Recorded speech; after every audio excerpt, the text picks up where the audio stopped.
നടന്നോളൂ.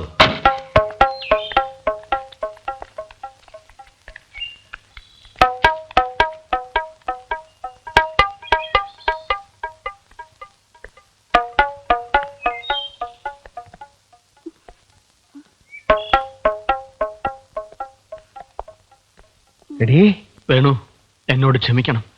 ഞങ്ങൾ രജിസ്റ്റർ വിവാഹം. എന്നാലും നീ ഇതെന്നോട് ചെയ്തല്ലോടാ.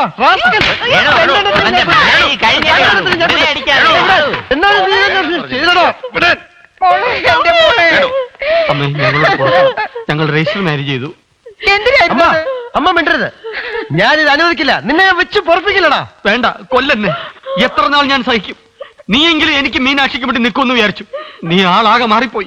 മണിമാളയും ചപ്രം ചക്കട്ടിലും കോണിപ്പടിയും കണ്ടപ്പം നീ ബന്ധങ്ങളെ അറുത്ത് കാറ്റിൽ പറത്തിയല്ലടാ. അറുത്ത് പറത്തിയവൻ നീയാണടാ. എന്നെ നീ മറന്നു. എന്റെ വീടിനെ നീ മറന്നു.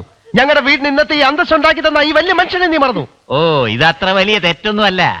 അവര് തമ്മിൽ ഇഷ്ടമാണെന്ന് പറഞ്ഞു, ഞങ്ങൾ ഒപ്പിട്ട് കൊടുത്തു. നീയൊക്കെ എന്റെ നെഞ്ചത്താടാ ഒപ്പിട്ട്. ഇനി ഞാൻ എന്റെ അമ്മാവന്റെ മുഖത്ത് എങ്ങനെ നോക്കും? അദ്ദേഹം ഒരു വലിയ മനുഷ്യനാ. അദ്ദേഹത്തിന് ഇതൊക്കെ മനസ്സിലാവും. കഴിഞ്ഞതൊക്കെ കഴിഞ്ഞു വേണു. ഇനി വേളം വെച്ചിട്ട് കാര്യമില്ല. മോളെ, മീനാക്ഷി വിളിച്ചോണ്ടു. അകത്ത് പോ മീനു. എനിക്ക് സന്തോഷമായി. എന്തെന്നല്ല അമ്മാവൻ. ഉണ്ണി, എന്തോ? അമ്മാവൻ എനിക്ക് മാപ്പ് തരണം. ഇപ്പൊ പൊട്ടിത്തെറിക്കുമെന്ന് കരുതിയിരുന്ന അഗ്നിപർവ്വതത്തെ മഞ്ഞ് മല പോലെ ഉരുക്കി ഇല്ലാണ്ടാക്കിയ മഹാനുഭാവ, അങ്ങ് സ്നേഹത്തിന്റെയും സമാധാനത്തിന്റെയും സഫാരി സൂട്ടിട്ട് കിടക്കുന്ന ദൈവദൂതനാണ്, മാലാഖയാണ്, അസ്പരസാണ്. മതി, അദ്ദേഹം സമ്മതിച്ചില്ലേ? എനിക്ക് നിന്നോട് ചില കാര്യങ്ങൾ സംസാരിക്കാനുണ്ട്. സംസാരിച്ചിട്ട് വരാം അമ്മാവ. എന്തോ നടയത്? സഫാരി സൂട്ടിട്ട് നടക്കുന്ന മാലാഖ. ഈ കുറി കണ്ടപ്പോഴേ ഞാൻ വിചാരിച്ചു ഓവറായില്ലേ? കുറി മാത്രമല്ല, മൊത്തത്തിൽ നീ ഓവറായില്ലേ? അങ്ങനെ വരാൻ വഴിയില്ലോ. ഞാൻ നല്ലോണം റിഹേഴ്സൽ എടുത്തു. ഒരു 500 റുപ്യ എന്തിന്? കാറ് വിടണ്ടേ? മൊത്തത്തിൽ ഞാൻ ഇന്നലെ 1000 രൂപ എന്നല്ലേ? എന്തായാലും ഇക്കാലത്ത് സുഖമായിട്ട് പട്ടി നിരക്ക് 25 റുപ്യാണോ? ഒരു കൂൾ ഡ്രിങ്ക്സ് ഉണ്ടാവില്ല. ബൊക്കെ മാല. ഇതെന്താ 100? ഇത് പോരാ. അതെ മാറി. അല്ല, ഒരു 50 രൂപ റേസ് ചെയ്തൂടെ? ടാക്സി വെയിറ്റ് ചെയ്ത് കയറി പോടോ. നീ വലിയ ജാടയൊന്നും കാണിക്കണ്ട. അവന്റെ ഒരു മണിമാളികയും ഗോവണിപ്പടിയും സപ്രപഞ്ച കട്ടിലും തറയായിരുന്നു പിന്നെ പെർഫോമൻസ്. കയറി പോടോ.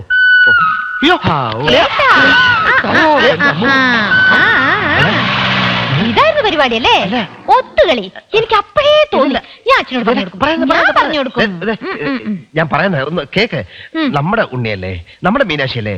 ഇപ്പൊ പറഞ്ഞാലേ ഒന്നും ശരിയാവത്തില്ല. കുറെ നാൾ കഴിഞ്ഞ് അമ്മാവനോട് ഞാൻ എല്ലാ കാര്യവും പറയാം. അതുവരെ പറയരുത് പ്ലീസ്. ഇല്ല, പറയില്ല. അച്ഛാ, എന്റെ നാക്കനങ്ങിയാലേ കുടുംബകാര്യങ്ങൾ നടക്കുള്ളൂ പറഞ്ഞ എങ്ങനെയാ? രവി തന്നെ അങ്ങോട്ട് പറ. എന്താ ചേട്ടപ്പ? വേണു, രവിയുടെ ബിസിനസ് ഒക്കെ മോശമാണ്. വീട് പണി നടക്കുന്നു. കുറച്ചും കൂടി കാശ് വേണമെന്ന് പറയുക. ഒരു 3 ലക്ഷം രൂപ കിട്ടിയ കടമായിട്ടായാലും മതി. ആ വേണു, ഈ കടം വാങ്ങി പലിശ കൂട്ടുന്നാലും ഭേദം നീ തന്നെ കൊടുക്കുന്നതല്ലേ നല്ലത്. ബിസിനസ് ചെയ്യുന്നവൻ പണം പലിശയ്ക്ക് എടുത്താലേ ബിസിനസ് ശ്രദ്ധിക്കും. ചുമ്മാതെ കിട്ടുമ്പോ അതിന്റെ വില അറിയില്ല. കരുണൻ ചിറ്റപ്പൻ എപ്പോ എത്തി? 19 വർഷമായേ. ഓ, പഴയ വീട്ടിലേക്കുള്ള വഴിയൊന്നും അറിഞ്ഞൂടായിരിക്കും ഇപ്പോ. എന്ന് വെച്ചോ. ഞാൻ മീനുവിനെ രജിസ്റ്റർ മാരേജ് ചെയ്ത് ചിറ്റപ്പന്റെ TANDA മുടക്കിയതിന്റെ വെറുപ്പാണ് അളിയായത്. എനിക്കെന്തിനാ നിന്റെ നക്കാപ്പിച്ച TANDA എന്റെ വേണുക്കുട്ടുള്ളപ്പോ? കൈമണി. ആ രവിളെ, എന്തൊക്കെയുണ്ട് വിശേഷം? ശ്രീകുമാരിക്ക് വിശേഷമാ. അത് പറയാനാ രവി വന്നത്. അതെന്ത് വിശേഷം? അയ്യോ, ഞാൻ അറിഞ്ഞേ ഇല്ല. കരുണാജുലേഷൻസ്. പോയ പോക്ക് കണ്ടോ? എന്നെ കണ്ണെടുത്താ കണ്ടൂടാ മുത്തശ്ശി. എനിക്കും അതുപോലെ തന്നെ. അല്ല, എനിക്ക് ഇന്ന് തന്നെ അങ്ങ് പോണം. നീ എന്തെങ്കിലും ഒന്ന് പറ.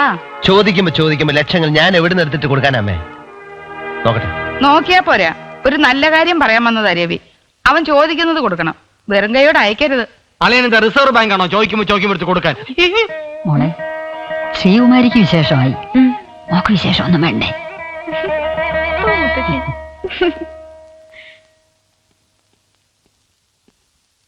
അമ്മാവൻ എന്നെ വിളിച്ചായിരുന്നോ? ആ, ഇരിക്കെ. ഞാൻ മോളെയും കൊണ്ടൊന്ന് കറങ്ങാൻ ഇറങ്ങായിരുന്നു. മോളൊരു 5 ലക്ഷം രൂപ ബാങ്കിൽ നിന്ന് എടുത്തിട്ടുണ്ടല്ലോ. മോളല്ലേ എടുത്തത്? ഞാനെടുത്ത്. മോളെ ഒപ്പിട്ടു. എടുക്കാൻ പാടില്ലേ? അല്ല, ഞാൻ കൂടെ അറിയണ്ടേ ഇത്രയും വലിയൊരു എമൗണ്ട് എടുക്കുമ്പോ? അങ്ങനെയല്ലല്ലോ നമ്മൾ തമ്മിലുള്ള കണ്ടീഷൻ. എല്ലാം എന്റേതെന്നല്ലേ പറഞ്ഞു? അതെ, അതിന് മാറ്റമൊന്നുമില്ല. നല്ലൊരു കണക്ക്. ഓ, അമ്മാവൻ കണക്ക് ചോദിക്കുകയാണല്ലേ? ഇതാണ് ഞാനെന്ന് പറഞ്ഞത്, എല്ലാത്തിനും ഒരു രേഖ വേണമെന്ന്. ഇത് നമ്മൾ തമ്മിൽ പറഞ്ഞ വാക്കിന് വിപരീതമാണ്. അമ്മാവൻ കാണുന്നില്ലേ ഞാൻ മോളെയും കൊണ്ട് നടക്കുന്നത്? പൊന്നു പോലല്ലേ എന്നോട് പറഞ്ഞ കാര്യങ്ങളൊക്കെ ഞാൻ കിണ്ണം പോലെ നടത്തുന്നുണ്ട്. അല്ലെ മോളെ വിളിച്ച് ചോദിച്ചു നോക്കണം. അല്ല വേണു, ഇങ്ങനൊന്നും പറയേണ്ട കാര്യമില്ല. ഇത്രേ എമൗണ്ട് പെട്ടെന്ന് വിത്ഡ്രോ ചെയ്തതിന്റെ കാര്യം രഞ്ജി വന്ന് ചോദിച്ചേ. അവൻ ആര്? രഞ്ജിയും കിഞ്ചിയും? ഇതെന്റെ ഭാര്യയുടെ കാശ്, എന്റെ കാശ്, നമ്മുടെ കാശ്. കണ്ടവനൊക്കെ കയറി എന്നെ കിണ്ടാൻ തുടങ്ങി എന്റെ സ്വഭാവം മാറും. അമ്മാവന്റെ കാശ് കണ്ടിട്ട് തന്നെ ഞാൻ ഇതിന് സമ്മതിച്ച് അതിലെന്തെങ്കിലും ബുദ്ധിമുട്ടുണ്ടെങ്കിൽ ചേട്ടാ പോവാം. ആറടി പോയിട്ട് വരാം. ഉള്ള കാര്യം ഉള്ളതുപോലെ തുറന്ന് പറയുന്ന എന്റെ സ്വഭാവം നമ്മൻ അറിയാലോ. അതുകൊണ്ട് പറഞ്ഞാ ഒന്നും തോന്നരുത് കേട്ടോ. പ്ലീസ്. ഓക്കെ.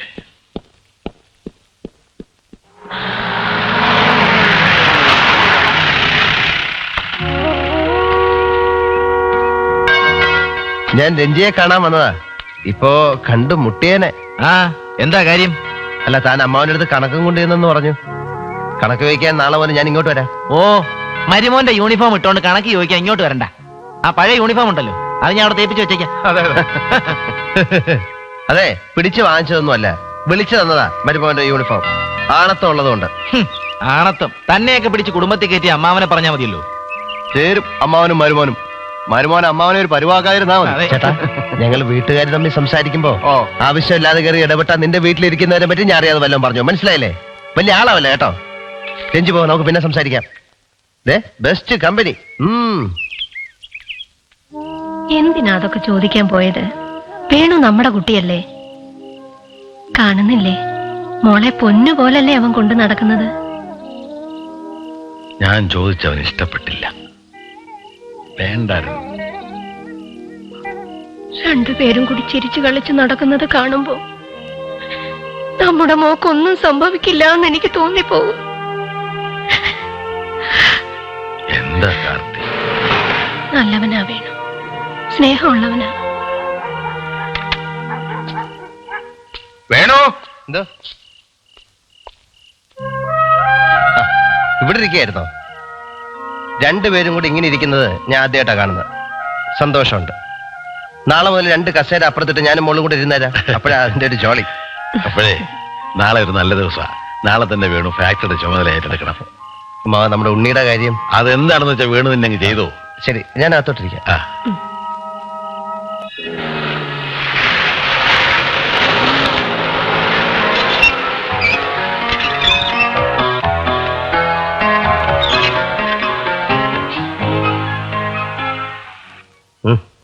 അപ്പൊ ഞാൻ പറഞ്ഞ പോലെ ചെയ്യില്ലല്ലേ?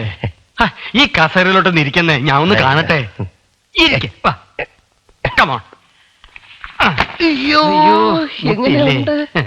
ഗംഭീരായിരിക്കുന്നു സാർ. ഞാൻ എന്ത് ജോലിയാണ് സാർ ഇവിടെ ചെയ്യേണ്ടത്? അങ്ങനെ പ്രത്യേകിച്ച് ജോലിയൊന്നുമില്ല, വെറുതെ ഇങ്ങനെ. അത് മോശമല്ലേ? പണ്ട് നമ്മള് വഴിയെ നടന്ന് വാചം അടിച്ചോണ്ടിരുന്നു. ഇപ്പൊ ഇവിടെ വെറുതെ ഇരുന്ന് വാചം അടിച്ചാ. അയ്യേ, നീ വെറുതെ ഇരുന്ന് വാചം അടിച്ച ആരും ചോദിക്കാനില്ല. അതുപോലെയാണോ ഞാൻ എന്തെങ്കിലും ജോലി ചെയ്യണ്ടേ? അല്ലെ ചീത്തപ്പേര് നിനക്കാ. ഞാനിവിടെ എന്ത് ജോലി ചെയ്യണമെന്ന് നീ നിശ്ചയിച്ചാ മതി. ഹലോ രഞ്ജി. അറിയില്ലേ മിസ്റ്റർ ഉണ്ണികൃഷ്ണൻ? ഹലോ. അറിയും. അല്ല, എന്താ ഇവിടെ? എന്താ ഇവിടെ ചോദിക്കുന്നത്? ഉണ്ണികൃഷ്ണൻ ഇന്ന് മുതൽ ഇവിടുത്തെ ഉദ്യോഗസ്ഥൻ. അതെ. ഓഹോ, ഞാൻ അറിഞ്ഞില്ലല്ലോ. ഇതുവരെ ഈ ഫാക്ടറിയിലെ അപ്പോയിന്റ്മെന്റ്സ് ഒക്കെ നടത്തിയിരുന്നത് ഞാനായിരുന്നു. ഇന്നു മുതൽ അമ്മാവന്റെ അനുവാദത്തോടു കൂടി ഞാനും നടത്തുന്നു. എതിർപ്പൊന്നുമില്ലല്ലോ.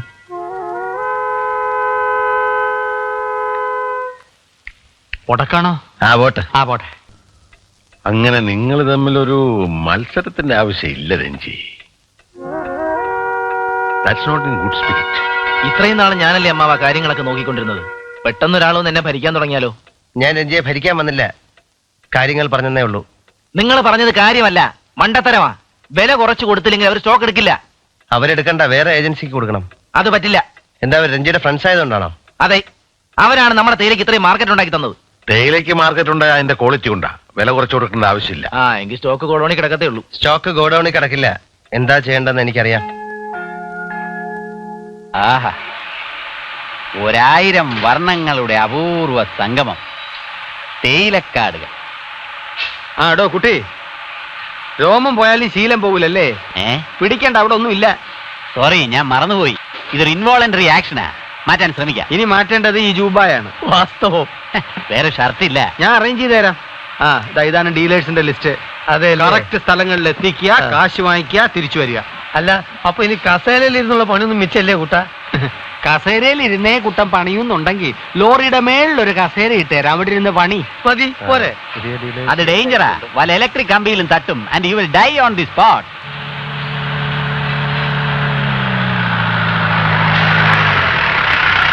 Good morning Ranji.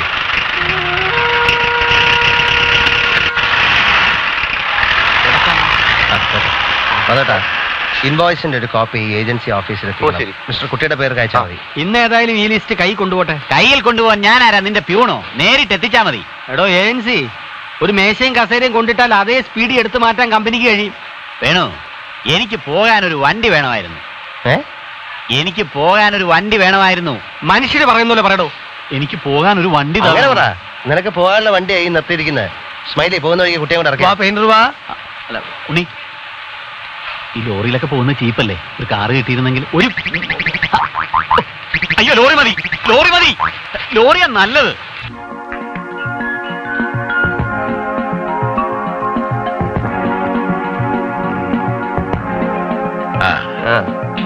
ഞങ്ങളുടെ ഏജൻസി വെട്ടി മാറ്റിയതിന്റെ സെലിബ്രേഷൻ ആയിരിക്കും അല്ലേ? തന്നെ ഇരിക്കും. ഇരിക്കാൻ എന്റെ കസേര അപ്പുറത്തുണ്ട്. നിന്ന് സംസാരിക്കാനാണ് ഇപ്പൊ ഇഷ്ടം. മാന്യന്മാരോടൊപ്പമേ ഞാൻ ഇരുന്ന് സംസാരിക്കാറുള്ളൂ. എന്നാ പിന്നെ അവിടെ പോയിരിക്കും. ഇങ്ങോട്ടൊന്നും താൻ പറഞ്ഞിട്ടല്ലോ. സഭ്യമായിട്ട് സംസാരിക്കുക തന്നെ. തന്നോടോ? എടോ, ഇവന്റെ ചിങ്കിടികൾക്ക് ഏജൻസി മാറ്റി കൊടുത്തു കഴിഞ്ഞാ ഞങ്ങൾ വന്ന് തന്റെ കാലെ പിടിക്കുമെന്ന് വിചാരിച്ചോ? എടോ, തന്നെ പോലെ തെറ്റേ. വേണ്ട.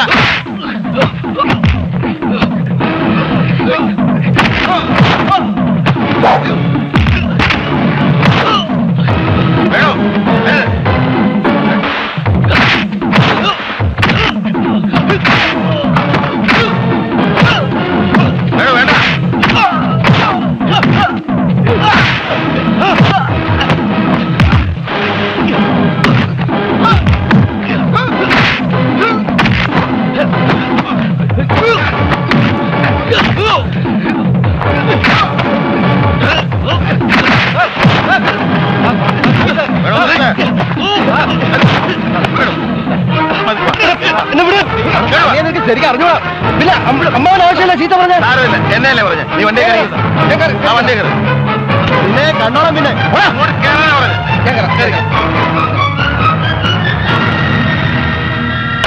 അയ്യേ, ക്ലബിൽ കിടന്നൊക്കെ അടിക്കാന്ന് വെച്ചാ? കിടന്നോണ്ടല്ലോ അടിച്ചത്, നിന്നോണ്ട് നല്ല സ്റ്റൈലിനടി. അമ്മാവൻ എന്നെ അവിടെ നിർത്തിയില്ല. പിന്നെ അമ്മാവന്റെ സ്റ്റാറ്റസ് നോക്കണ്ടേന്ന് കരുതി ഞാനിങ്ങി പോന്നു. അച്ഛന്റെ സ്റ്റാറ്റസ് നോക്കിയോണ്ടായിരിക്കും അച്ഛന്റെ ഉമ്മി കിടന്ന് തല്ലുണ്ടാക്കിയേ. നാളല്ലേ ചേട്ടാ ഇതൊക്കെ വലിയ ക്രെഡിറ്റ് ആയിട്ട് പറഞ്ഞോണ്ട് നടക്കാൻ. മോളെ അല്ല, മോളെ എന്താ ഈ പറയുന്നത്? അമ്മാവനെ ചീത്ത വിളിച്ച് ഞാൻ കേട്ടോണ്ടിരിക്കണോ? എന്തിനു വല്ലവരും വല്ലതും വിളിച്ചു പറഞ്ഞ് കേൾക്കാൻ പോകുന്നേ? എന്തെങ്കിലും പറഞ്ഞോട്ടെന്ന് വെക്കണം. കുറെ പറഞ്ഞു കഴിയുമ്പോ അവന്മാര് തന്നെ നാണിച്ച് പൊയ്ക്കോളും. അല്ലാതെ പിന്നെ അടിക്കാനും പിടിക്കാനും പോവാന്ന് വെച്ചാ അയ്യേ, എനിക്ക് ഈ അടികൂടാൻ പോകുന്നവരോട് പുച്ഛമാ. ഇതാരോടും ഗമയിൽ പറഞ്ഞോണ്ട് നടക്കല്ലേ. മോൾ ഇങ്ങനെ പറയുന്നത് ഞാൻ ഒരിക്കലും വിചാരിച്ചില്ല. ചേട്ടൻ ഇങ്ങനെ അന്തസ്സിലാ ചെയ്യുമെന്ന് ഞാനും ഒരിക്കലും വിചാരിച്ചില്ല. ഓ, അപ്പൊ മോള് പറയുന്നത് നമ്മളെ ആരെങ്കിലും ചീത്ത വിളിച്ചാൽ നമ്മളെ കേട്ടോണ്ടിരിക്കണം അല്ലേ? ആ ആ, അത് ശരി. എന്നിട്ട് കുറെ പറഞ്ഞ് കഴിയുമ്പോ അവര് നാണിച്ചു പൊയ്ക്കോളൂ അല്ലേ? എന്നാ പിന്നെ ഇനി മുതൽ അങ്ങനെ ചെയ്യാം അല്ലേ? ഇപ്പൊ മോൾ ഇതങ്ങ് മറന്നേക്ക്. എനിക്ക് ഉറക്കം വരുന്നു. ഉറക്കം വരികയാണെ കിടക്കണം. അല്ല പിന്നെ ഞാൻ എന്ത് പറയാൻ? പോയി കൊടുത്ത് അടിയൊക്കെ തിരിച്ചു വന്നോ? അയ്യേ, വലിയൊരു തമാശ.